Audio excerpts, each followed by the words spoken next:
मेरा नाम डॉक्टर असदुल्ला सुमरो है। मैं यहाँ अल्तमश जनरल हॉस्पिटल में माहिर अमराज़ क़ल्ब और हार्ट फेलियर स्पेशलिस्ट हूँ।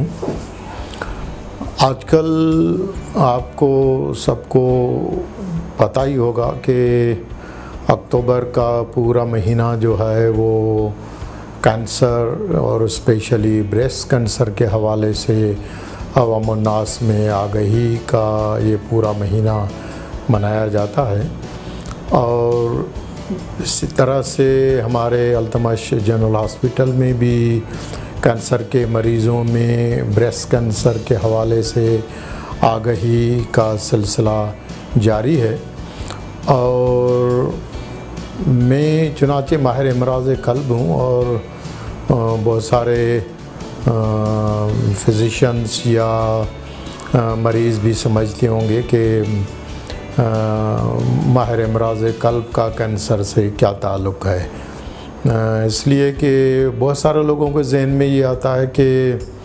क़ल्ब का मकसद ये कि क़ल्ब के कैंसर की बात हो रही है, और क़ल्ब का कैंसर भी होता है लेकिन बहुत रेयर है। और ज़्यादातर जो क़ल्ब का में ट्यूमर्स होती हैं वो बेनाइन होती हैं, जिनको हम मिक्सोमास कहते हैं, और वो 90% कामन जो है वो मिक्सोमास होते हैं। और कैंसर जो है वो दो वजूहात से क़ल्ब को मुतासर करता है। एक तो प्राइमरी कैंसर कहीं और होता है, जैसा कि ब्रेस्ट कैंसर है या लंग्स का कैंसर है या लिम्फोमास होते हैं, और फिर वहाँ से कैंसर, क्योंकि कैंसर की ये एक प्रॉपर्टी है कि वो एक जगह नहीं रुकता, वो फैलता है जिस्म के मुख्तलिफ़ हिस्सों में। और इसी तरह से वो हार्ट को भी कभी कभार मुतासर करता है, और हार्ट में भी उसके मेटास्टेसिस कैंसर के जो आसार हैं वो कभी कभार दिखाई देते हैं। और फिर माहिरीन क़ल्ब के लिए एक मसला होता है कि ऐसे पेशेंट्स में क्या किया जाए। और कुछ मरीज़ों में 2% मरीज़ों में प्राइमरी कैंसर भी होता है। लेकिन आज जो मैं इस हवाले से, इस कैंसर के अवेयरनेस के हवाले से बात करना चाह रहा हूँ, वो इस चीज़ पर बात करना चाह रहा हूँ कि जो कैंसर के इलाज में इनकलाबी कामयाबियाँ हुई हैं, और बहुत सारे कैंसर जो आज से पहले एक जब किसी को पता चलता था तो वो ऐसे समझा जाता था कि जैसे उसके ख़िलाफ़ जो है एक डेथ वारंट जो है वो जारी हो गया है। लेकिन अब ये डेथ वारंट जो है वो लाइफ टर्म में तब्दील हो गया है, और लिहाजा बहुत सारे कैंसर जो हैं अब जदीद इलाज की वजह से जड़ से उखाड़ने के काबिल हो चुके हैं, और जिसकी वजह से बहुत सारे कैंसर के जो मरीज़ हैं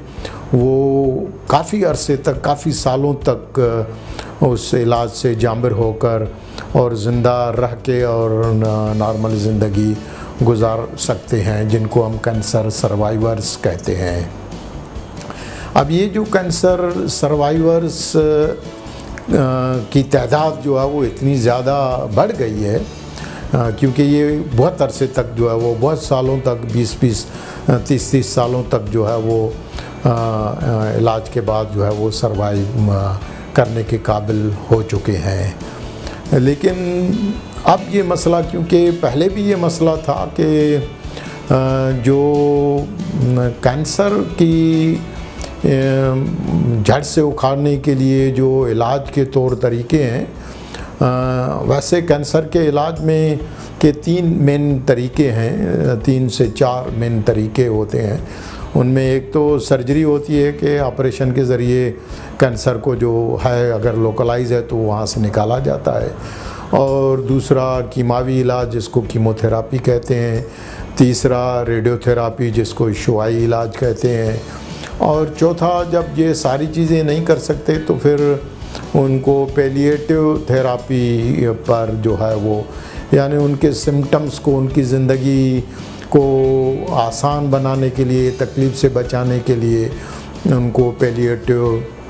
इलाज की तरफ बाहर के मुल्कों में उनके लिए जुदा से हॉस्पिस के नाम से होते हैं और वहाँ पर उनको रख के और उनको उनकी ज़िंदगी को कंफर्टेबल बनाया जाता है। लेकिन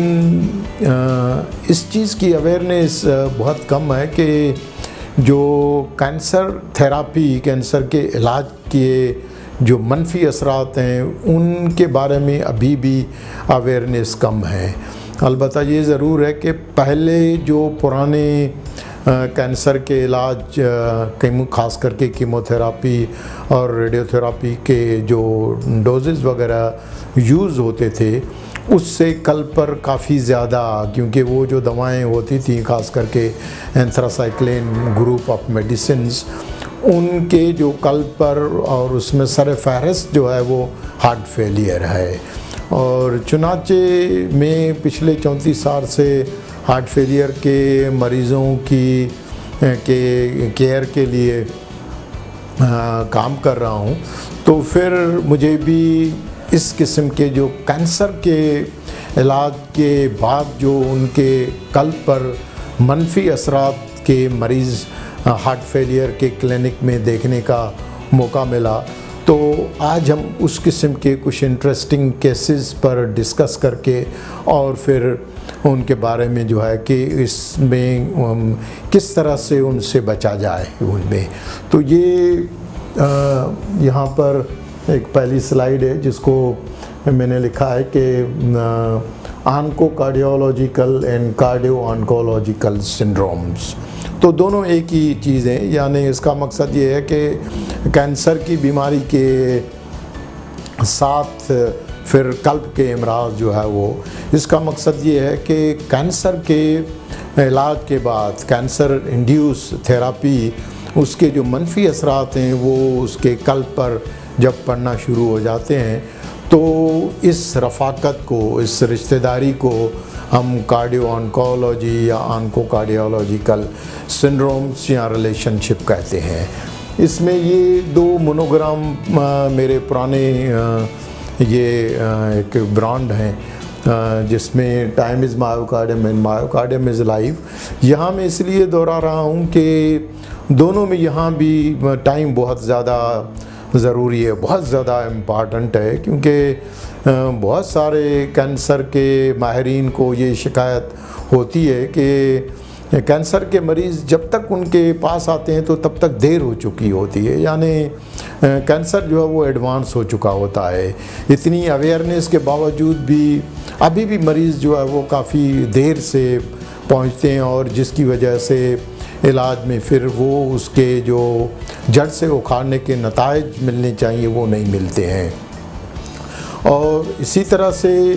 जो जिन मरीज़ों में कैंसर के इलाज की वजह से कल्ब पर मनफी असरात होते हैं, हम लोगों को कार्डियोलॉजी कम्युनिटी को ये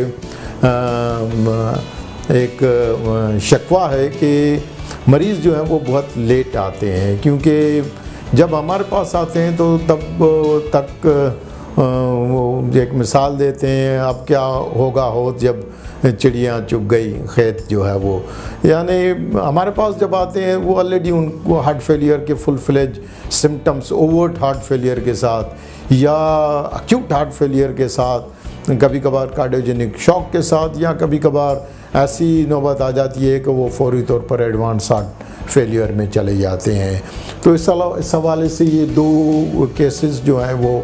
मैं यहाँ पर जो है वो आपको दिखाना चाह रहा हूँ कि किस तरह से कैंसर के इलाज जो हैं मरीज़ों को जो है वो मुतासर करते हैं। दूसरा यहाँ पर मैंने लिखा है कि ड्यूअल एपिडेमिक, इसका मकसद ये है कि ये दो बहुत बड़ी वबाएँ हैं, कैंसर और अमराज़ कल्ब, क्योंकि कैंसर और अमराज़ कल्ब इस वक्त दुनिया में जितनी भी अमवात हो रही हैं उन अमवात में से तकरीबन 46% जो हैं ये दो बड़ी वबाएँ, यानी कैंसर और अमराज़ कल्ब की वजह से लोग जो हैं वो मौत का शिकार हो जाते हैं। और ख़ास करके हमारे मुल्कों में ज़्यादातर मरीज़ जो हैं वो यंग एज में, यानी बाहर के मुल्कों से 10 से 15 साल पहले ही उनमें इमराज़ कल्ब लाहिक हो के और वो मौत का शिकार हो जाते हैं। दूसरा ये है कि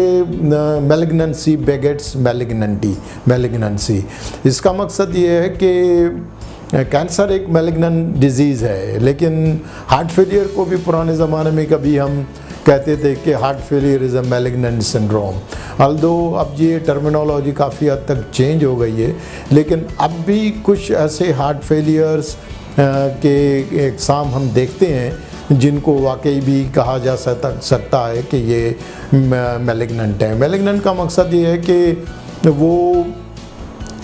फौरी तौर पर, यानी पहली दफ़ा ही अस्पताल में इमराज़ कल्ब या हार्ट फेलियर के शदीद हमले से दाखिल होते हैं और उस पहली दफ़ा ही मौत का शिकार हो जाते हैं, तो उनको मैलिग्नेंट हार्ट फेलियर, यानी एक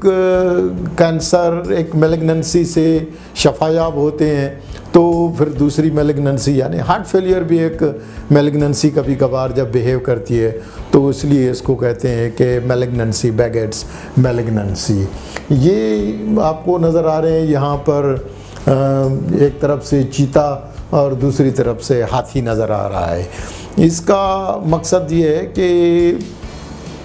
कैंसर और इमराज़ कल्ब के जो भी माहिरीन मरीज़ देखते हैं उनका वास्ता इन टाइगर्स और हाथियों से पड़ता है। यानी कुछ मरीज़ जो हैं वो उनके जो हार्ट होते हैं वो छोटे होते हैं और कुछ मरीज़ ऐसे होते हैं जिनके हाथी की तरह बड़े हार्ट होते हैं। तो एक जनरल इम्प्रेशन ये है कि जिनका हार्ट छोटा होता है तो लोग उसको समझते हैं कि ये छोटा हार्ट जो है वो इतना ख़तरनाक नहीं होता, लेकिन आपको पता है कि टाइगर जो है वो टाइगर से मुशाबत देने का मकसद ये है कि टाइगर देखने में तो जिसामत के लिहाज से हाथी के मुकाबले में छोटा है, लेकिन ये जो छोटा दिल कभी कभार होता है तो वो डॉक्टरों को भी धोखा दे देता है। और बहुत सारे मरीज़ जिनका दिल छोटा होता है और उनको शदीद हार्ट फेलियर होता है तो बहुत सारे डॉक्टर्स उनको समझते हैं कि शायद नमूनिया और इन्फेक्शन की वजह से जो है वो मरीज़ का दिल छोटा है। जिनका दिल बड़ा होता है तो अक्सर अवाम में इसका तासुर ये है कि बड़े दिल वाले मरीज़ जो है वो ज़्यादा देर तक ज़िंदा नहीं रहते, लेकिन ये जो हाथी वाले बड़े दिल वाले मरीज़ होते हैं जिनको क्रॉनिक हार्ट फेलियर होता है, अब दिल के इमराज़ कल्ब में और हार्ट फेलियर में भी इतनी तरक्की हुई है कि ये जो हाथी वाले दिल हैं इनके जो मरीज़ हैं वो भी कई सालों तक ज़िंदा रह के और ज़रूरियात ज़िंदगी के काम काज करने के लायक होते हैं। लिहाजा ये कैंसर और इमराज़ कल्ब के माहिरीन का जो वास्ता पड़ता है ये इन हाथी और टाइगर्स यानी इनसे इनका वास्ता पड़ता है। इससे आप अंदाज़ा लगा सकते हैं कि ये जो इमराज़ हैं ये कितने ख़तरनाक जो हैं वो साबित हो सकते हैं। ये यहाँ पर मैंने दो मेडिकल वर्ड्स कोलाइड, यानी ये कैंसर और इमराज़ कल्ब ये आपस में इनका एक